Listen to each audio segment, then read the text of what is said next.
রাসূল সাল্লাল্লাহু আলাইহি সাল্লামের নামাজের সালাম ফিরিয়ে কি সাথে সাথে হাত তুলে দোয়া করতেন নাকি অন্য কিছু করতেন? ভাই রাসূল আকরাম সাল্লাল্লাহু আলাইহি সাল্লাম সালাম ফেরানোর পর ইস্তেগফার করতেন, আস্তাগফিরুল্লাহ আস্তাগফিরুল্লাহ আস্তাগফিরুল্লাহ।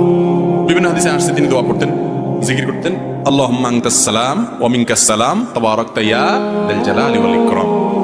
বুখারীর এক হাদিস দ্বারা বোঝা যায়, যথাসময় আব্দুল্লাহ ইবনে আব্বাস রাদিয়াল্লাহু বর্ণনা করেছেন যে নবীজি সাল্লাল্লাহু আলাইহি ওয়াসাল্লাম নামাজ শেষ হতে বুঝতাম তাকবীর দ্বারা আল্লাহু আকবার দ্বারা। আমি আজও পর্যন্ত কোনো হাদিস পাই নাই যে নবী করিম সাল্লাল্লাহু আলাইহি ওয়াসাল্লাম সালাম ফেরানোর পর সাহাবীরা বলেছেন যে তিনি সালাম ফেরানোর পর আমাদের সবাইকে নিয়ে হাত তুলেছেন, আমরাও তার সাথে হাত তুলে আমিন আমিন বলতাম। এটা তিনি করতেন। কানান নবী সাল্লাল্লাহু আলাইহি ওয়াসাল্লাম ইয়াফআল কাযা।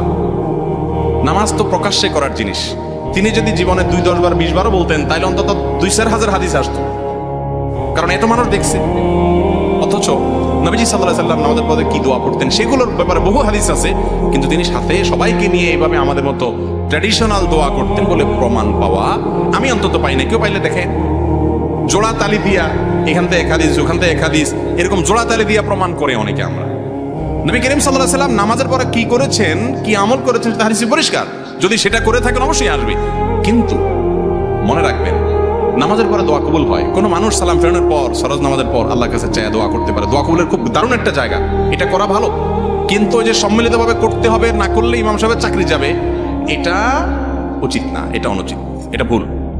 আবার কোন এলাকাতে এটা প্রচলিত আছে, সেখানে গিয়ে আপনি ভেজাল লাগাই দিলেন ফতোয়া দিয়া, বোঝানো ছাড়া বিশ্লেষণ করা ছাড়া, সেটা আরেক ভুল। আল্লাহ তাআলা আমাদেরকে সব ভুল থেকে বেঁচে থাকার তৌফিক দান করুন।